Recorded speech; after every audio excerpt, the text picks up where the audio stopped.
Happy fathers day. ഇന്ന് June 15 അപ്പന്മാരെ ആദരിക്കുന്ന ഒരു ദിവസമാണ്. ഇത് ഞങ്ങളുടെ ലിറ്റിൽ ഫ്ലവർ കപ്പൂച്ചിൻ ആശ്രമം തുമ്പോളി, ഈ ആശ്രമ ദേവാലയത്തിൽ മതബോധന കുട്ടികളിങ്ങനെ അപ്പന്മാരെ കുർബാന മധ്യ ആദരിച്ചപ്പം അവർക്ക് വേണ്ടി എഴുതിയ ഒരു വരി മനസ്സിൽ സ്ട്രൈക്ക് ചെയ്തു.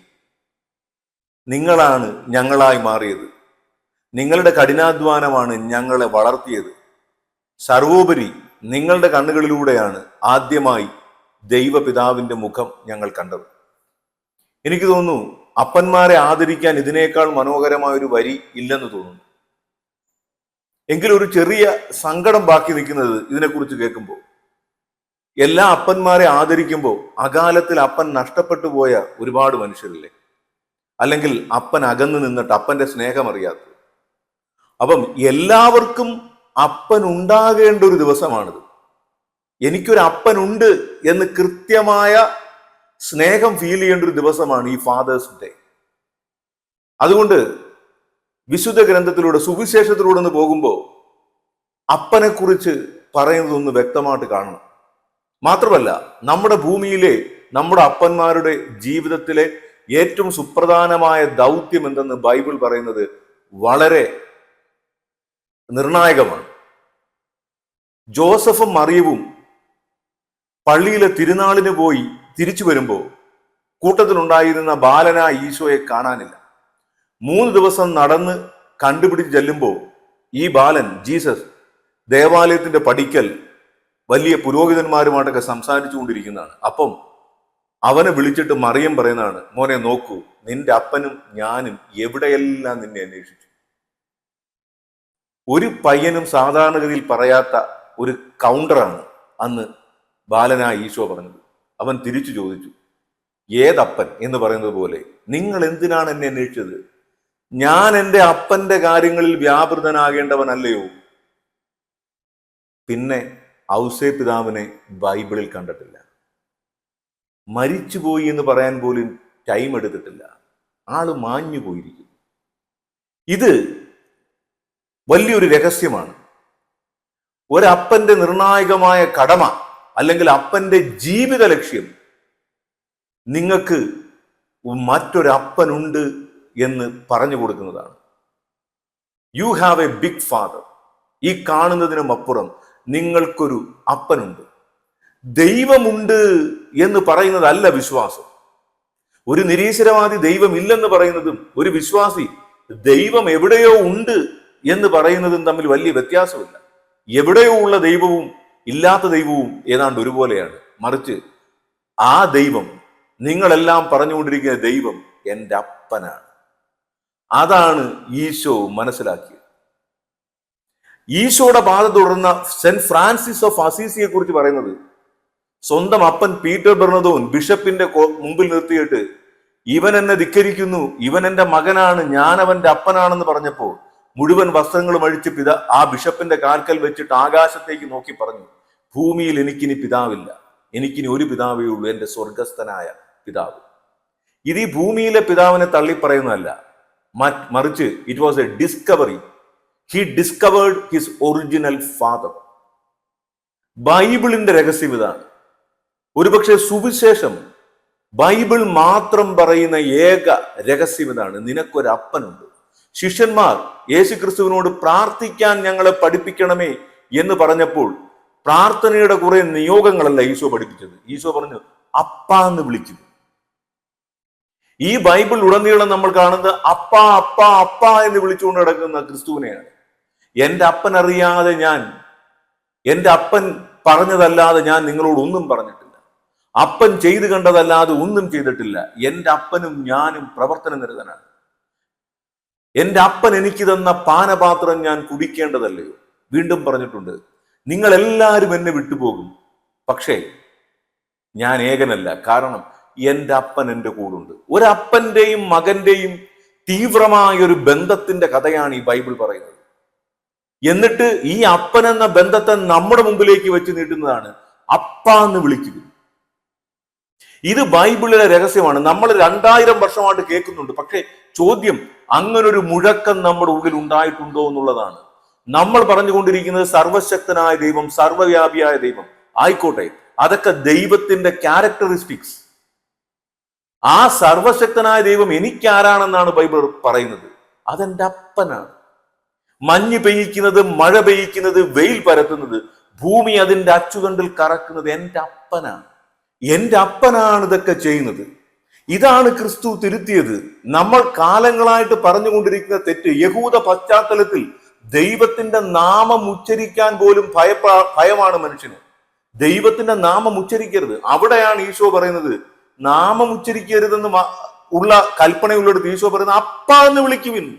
നിങ്ങളുടെ ഒരു കുഞ്ഞ് സ്വന്തം വീട്ടിൽ അപ്പനെ വിളിക്കുന്ന അത്രയും അടുപ്പത്തോടെ, അത്രയും ആർദ്രമായ ബന്ധത്തോടെ വിളിക്കുവിൻ അപ്പാന്ന്. ദൈവമേ എന്ന് വിളിക്കുമ്പം എത്രയോ അകലെ പോയി എന്നാണ് ക്രിസ്തു ചോദിക്കുന്നത്. ഒന്ന് ചുമ്മാ ചിന്തിച്ചു നോക്കൂ. ഈ ലോകത്തൊരു വലിയ കോടീശ്വരനുണ്ട്. അയാളുടെ കയ്യിൽ കോടിക്കണക്കിന് കാശുള്ളത് കൊണ്ട് നമുക്ക് എന്തെങ്കിലും ഗുണമുണ്ടോ? കാരണം നമ്മുടെ അയാളുടെ മക്കളല്ലല്ലോ. പക്ഷെ അയാളുടെ മകൾക്ക് അയാളുടെ കയ്യിൽ കോടിക്കണക്കിന് കാശുള്ളത് കൊണ്ട് ഗുണമുണ്ടോ? ഉണ്ട്. പക്ഷെ ഒരു പ്രശ്നം, ഈ കോടീശ്വരന്റെ മക്കൾ അയാളെ കോടീശ്വര എന്ന് വിളിച്ചാൽ തീർന്നു. അത്രേ ഉള്ളൂ ഈശോ പഠിപ്പിച്ചത്. ദൈവം സർവശക്തനായതുകൊണ്ട് സർവശക്ത എന്ന് വിളിച്ചിട്ടുണ്ട് കാര്യം. എന്റെ അപ്പനാണ് ആ സർവശക്തൻ. ആ എന്റെ അപ്പനാണ് ഇതെല്ലാം ചെയ്യുന്നത്. വെറുതെ ഒരു വചനം കേട്ട് നോക്കൂ. കാലങ്ങളായിട്ട് തെറ്റിദ്ധരിച്ചുകൊണ്ടിരിക്കുന്ന ഒരു വചനം. ആകാശത്തിലെ പക്ഷികളെ നോക്കൂ. അവ വിതയ്ക്കുന്നില്ല, കൊയ്യുന്നില്ല, കളപ്പുരയിൽ ശേഖരിക്കുന്നുമില്ല, എങ്കിലും നിങ്ങളുടെ സ്വർഗസ്ഥനായ പിതാവ് അവയെ തീറ്റിപ്പോറ്റും. കാലങ്ങളായിട്ട് നമ്മൾ പറയുന്നത് ഇത് ദൈവപരിപാലനയെ കുറിച്ചാണെന്നാണ്. ദൈവപരിപാലനയെ കുറിച്ചാണെങ്കിൽ ഈ വചനം ഒന്ന് മാറ്റി പറഞ്ഞാലും ഓക്കെയാണ്. എന്താണ്? ആകാശത്തിലെ പക്ഷികളെ നോക്കൂ. അവ വിതയ്ക്കുന്നില്ല, കൊയ്യുന്നില്ല, എങ്കിലും അവയെ തീറ്റിപ്പോറ്റുന്ന ദൈവം അവയെപ്പോലെ നിങ്ങളെയും തീറ്റിപ്പോറ്റില്ലേ? ഇത്രയും പോരെ ദൈവപരിപാലനയെ കുറിച്ച് പറയാൻ. പക്ഷെ അവിടെ പറഞ്ഞിരിക്കുന്നത് ആകാശത്തിലെ പക്ഷികളെ നോക്കൂ. മത്തായി 6:29. ആകാശത്തിലെ പക്ഷികളെ നോക്കൂ.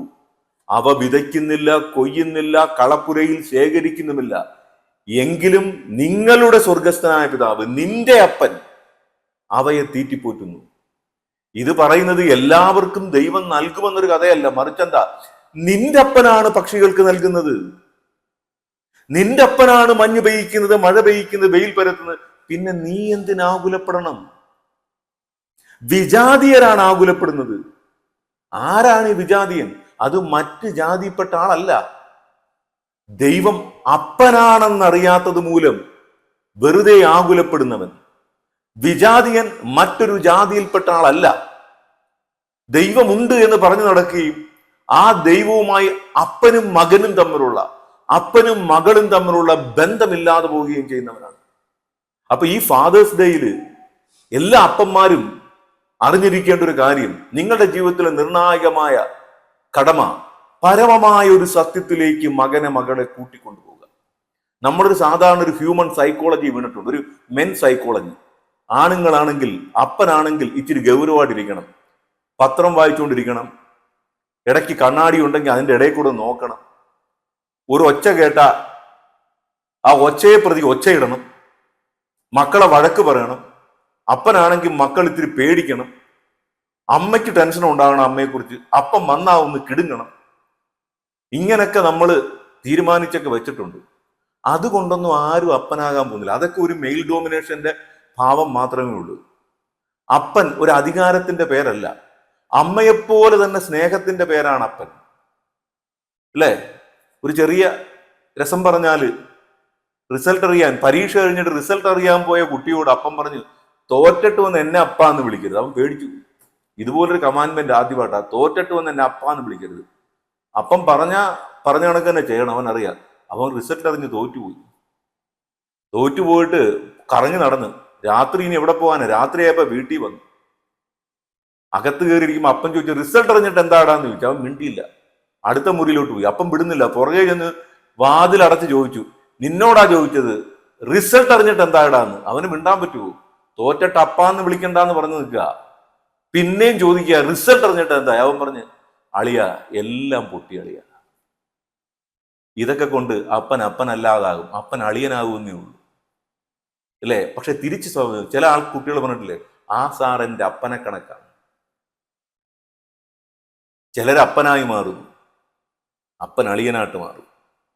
അത് നമ്മുടെ ജീവിതത്തിലെ നമ്മുടെ ദുർവാശികൾ കൊണ്ട്, ഒരു സാധാരണ മനഃശാസ്ത്രം കൊണ്ടൊന്നും ആർക്കും അപ്പനാവില്ല. അപ്പൻ ബൈബിൾ കാണിച്ചു തരുന്ന ഏക കാര്യം ഇതാണ്. ഒരപ്പനെ ഒരു മകനും മകളും ഈ ലോകത്ത് ഏറ്റവും വലുതായി കാണുന്നു. മകന്റെയും മകളുടെയും ഹീറോ അപ്പനാണ്. ഇതിനും മേലെ ഒരാളുണ്ടെന്ന് കാണിച്ചു കൊടുക്കുമ്പം ആ അപ്പൻ പൂർണ്ണമാകും. അതാണ് വിശുദ്ധ ഔസേപ്പ് പിതാവ്. ഞാൻ എൻ്റെ അപ്പന്റെ കാര്യങ്ങളിൽ വ്യാപൃതനാകേണ്ടവനല്ലയോ എന്ന ഒറ്റ ഡയലോഗിൽ അയാൾ മാഞ്ഞു പോയിരിക്കുന്നു. നമ്മളും മാഞ്ഞു പോകണം മക്കളുടെ കണ്ണിൽ നിന്ന്. എന്തുകൊണ്ട്? യഥാർത്ഥ അപ്പനിലേക്ക് അവരെ ഒന്ന് കാണിച്ചു കൊടുക്കുമ്പോൾ, ആ അപ്പനിലൂടെ നമ്മളിലേക്ക് മക്കൾ ഇറങ്ങി വരുമ്പോൾ അവർ നമ്മളിൽ ആ സ്വർഗസ്ഥനായ പിതാവിനെ കാണും.